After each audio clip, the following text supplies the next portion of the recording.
Hello, dear students. I am Himchan from Navjyoti Global School, Padpani. This is class 7, subject Science, chapter 13, Motion and Time. So, students, अभी तक हमने science के 12 chapter complete कर लिए हैं। आज हम चैप्टर 13, मोशन एंड टाइम, जिसे हम गति एवं समय कहते हैं, इसके बारे में हम स्टडी करेंगे। So, let's start. In class 6, you learned about different types of motion. You learned that a motion could be along a straight line. It could be circular or periodic. Can you recall these three types of motions? Class 6 में आपने विभिन्न प्रकार की जो गतियों के बारे में पढ़ा था। आपने यह पढ़ा था कि किसी वस्तु की गति किसी सरल रेखा की अनुदिश जो वृत्ताकार अथवा आवर्ती हो सकती है। क्या आपको ये 3 प्रकार की गतियाँ याद हैं जो आपने क्लास 6 में पढ़ा था? हम देखते हैं आगे टेबल 13.1 में देखते हैं। गिव सब common examples of motion, identify the type of motion in each case. जो टेबल 13.1 यहाँ पे दिया गया है हमें, जिसमें सामान्यतः कुछ एग्जाम्पल इसके दिए हैं। प्रत्येक एग्जाम्पल में गति का प्रकार को आपने क्या करना है, आइडेंटिफाई करना है, उसको पहचानना है। Table 13.1 some examples of different types of motion. विभिन्न प्रकार की गतिविधियों जो गतियों के कुछ उदाहरण हैं तो यहाँ पे दिए गए हैं। तो आपने क्या करना है, इनके टाइप्स को आइडेंटिफाई करना है। अब यहाँ पे 2 कॉलम्स हमें दिए हैं, example of motion, type of motion. First में soldiers in a march past, जो मार्च पास करते सैनिक। तो ये क्या है, अलोंग ए स्ट्रेट लाइन है या सर्कुलर पेरियोडिक है? गति का प्रकार क्या है, सरल रेखा की अनुदिश है या जो वृत्ताकार है सर्कुलर है, इसके आवर्ती के रूप में है। सोल्जर इन मार्च पास, जब मार्च पास करते जो सैनिक होते हैं तो किस फॉर्म में यहाँ पर होते हैं, ये होते हैं along a straight line, straight line में, ना कि सर्कुलर।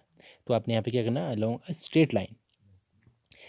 ऐसे ही अपने same as it is next इसके क्वेश्चंस करने हैं जो इसमें दिए गए हैं। We move next topic. It is common experience that the motion of some objects is slow while that of some others is fast. ये आपसे कह रहा है, यह हमारा सामान्य अनुभव है कि कुछ वस्तुओं को गति, जो कुछ वस्तुओं की गति होती है काफ़ी मंद होती है, जबकि कुछ अन्य वस्तुओं की गति तीव्र होती है। अब हम जाते हैं 13.1। इसमें हमसे कहा गया है स्लो और फास्ट, जो मंद अथवा तीव्र, ये होता क्या है इसके बारे में हम पढ़ेंगे। We know that some vehicles move faster than others, even the same vehicle में मूव फास्टर और स्लोअर एट डिफरेंट टाइम्स। आपसे कहा गया है, हम जानते हैं कि कुछ वाहन जो हैं, व्हीकल्स हैं, अन्य वाहनों की तुलना में अधिक तीव्र गति करते हैं।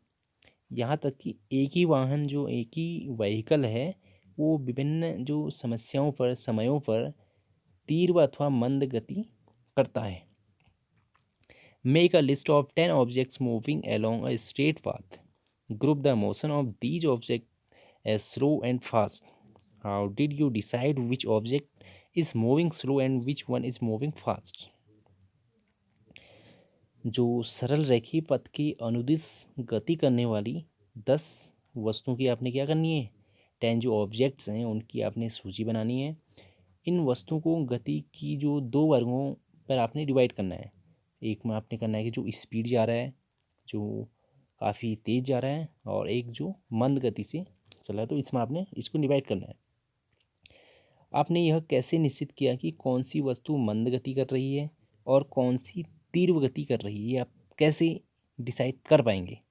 तो वो हम आगे पढ़ेंगे, कैसे हम इसको डिसाइड कर सकते हैं, कैसे हम पहचान सकते हैं कि कौन ज़्यादा मंद गति से है, कौन ज़्यादा फास्ट चल रही है। आगे देखते हैं।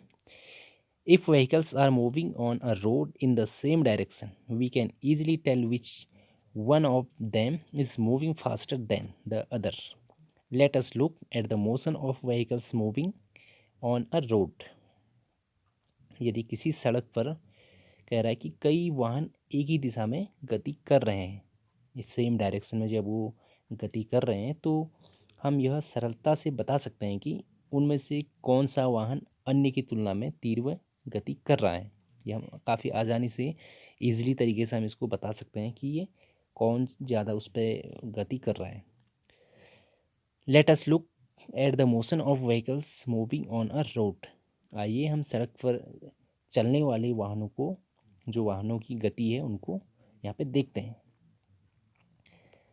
अब हम क्या करते हैं, देखिए डियर स्टूडेंट्स, एक्टिविटी 13.1, इसके थ्रू हम इसको और आसानी से समझ सकते हैं। इस एक्टिविटी के थ्रू अब स्टार्ट करते हैं। इसमें हमने क्या करना है, लुक एट फिगर 13.1।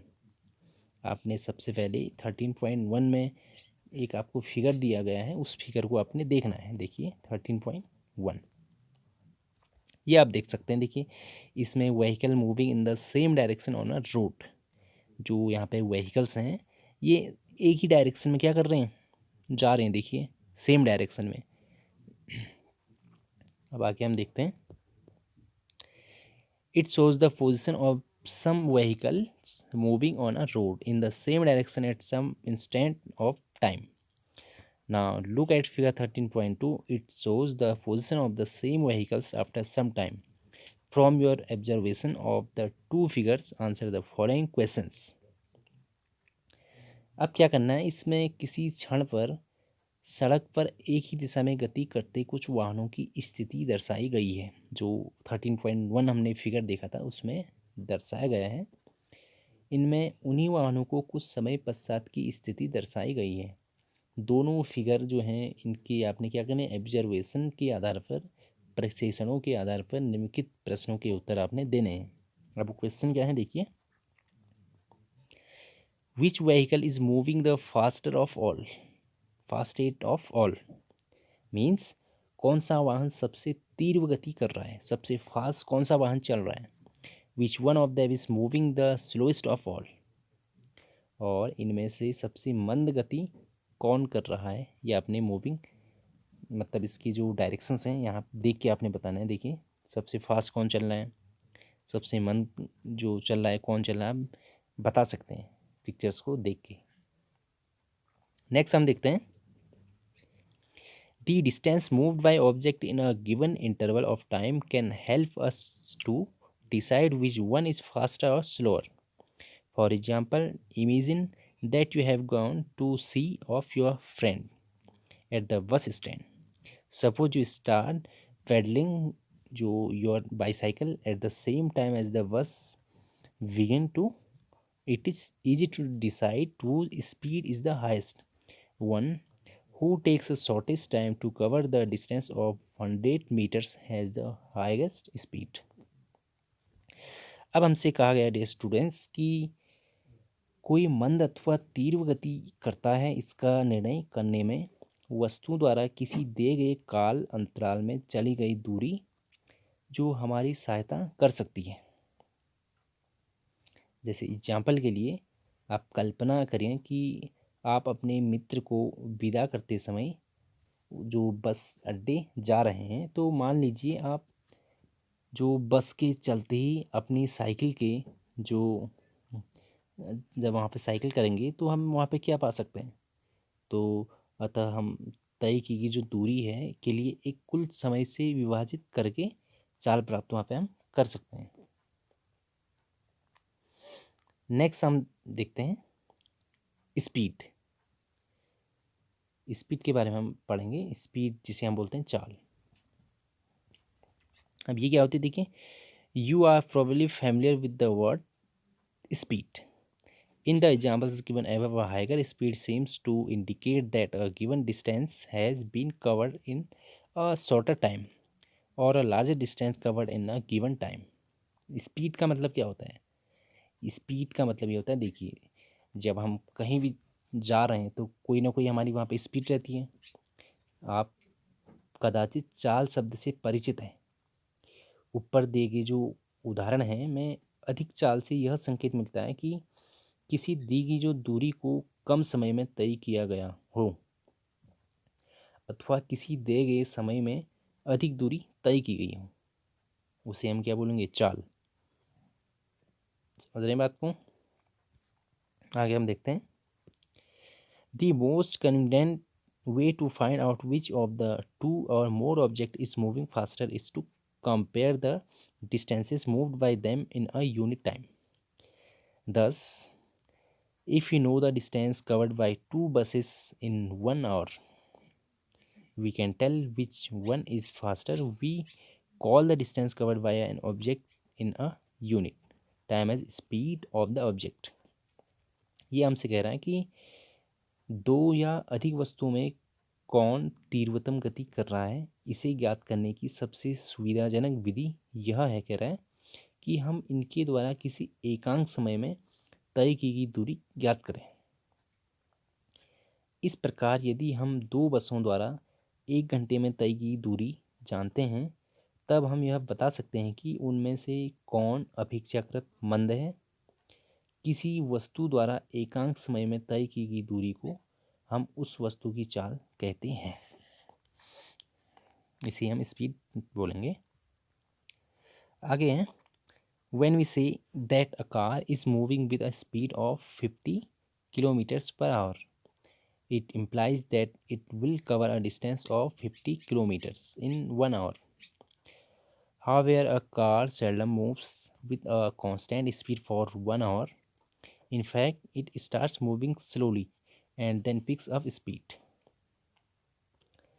जब हम यह कहते हैं कि कोई कार 50 किलोमीटर प्रति घंटे की चाल से गति करती है, तो इससे यह ज्ञात होता है कि वह कार 1 घंटे में 50 किलोमीटर दूरी तय करेगी।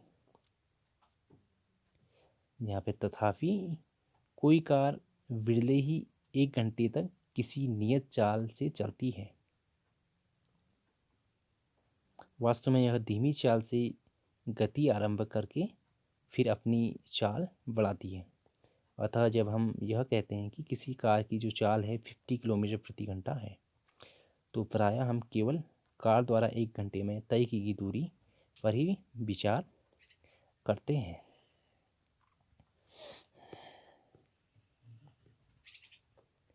इसके बाद हम देखेंगे 13.3 मेजरमेंट ऑफ टाइम। टाइम का मेजरमेंट कैसे होता है, इसके बारे में हम आगे देखेंगे।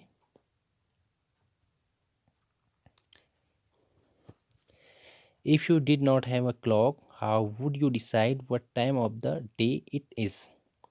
Have you ever wondered how our elders could tell the approximate time of the day by just looking at shadow? यदि आपके पास घड़ी नहीं है, तो आप यह कैसे निश्चित करेंगे कि अब क्या समय हो गया है?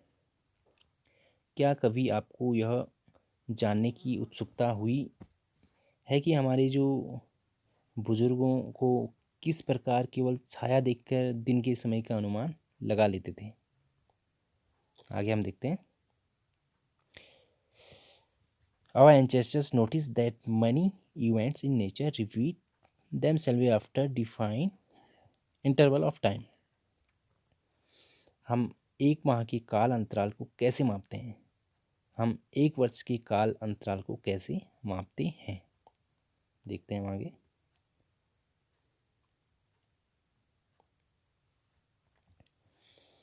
They found that sun rises every day in the morning.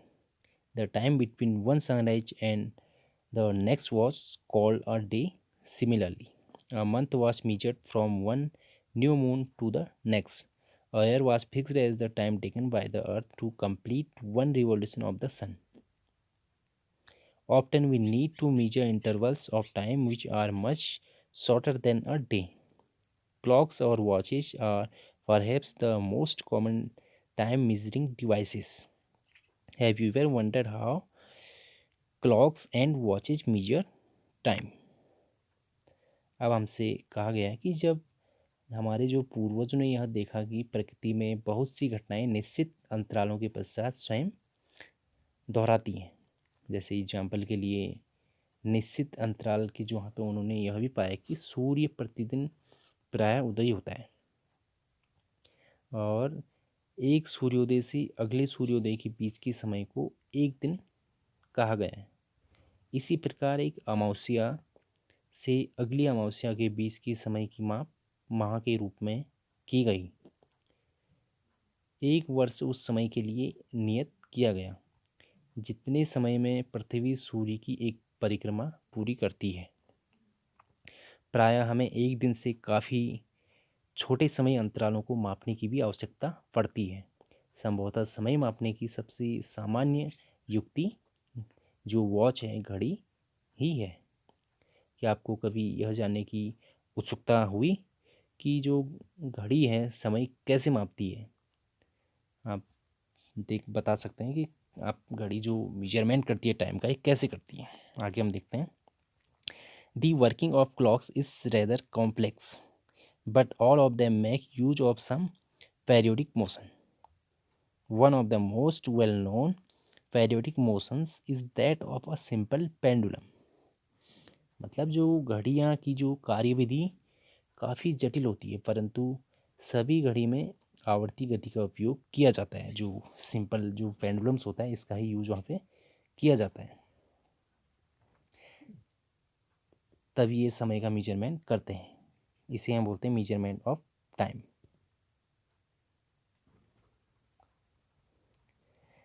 So students, आज की क्लास हमारी यहीं तक रहेगी। नेक्स्ट क्लास में हम पढ़ेंगे अपना नेक्स्ट टॉपिक, जो unit of time and speed. इसके यूनिट्स क्या क्या होते हैं इसके बारे में हम स्टडी करेंगे नेक्स्ट चैप्टर में, और मेजरिंग स्पीड के बारे में हम पढ़ेंगे। कुछ टॉपिक्स हमारे और बचे हैं इस चैप्टर के, तो हम नेक्स्ट क्लास में इसको आगे स्टडी करेंगे।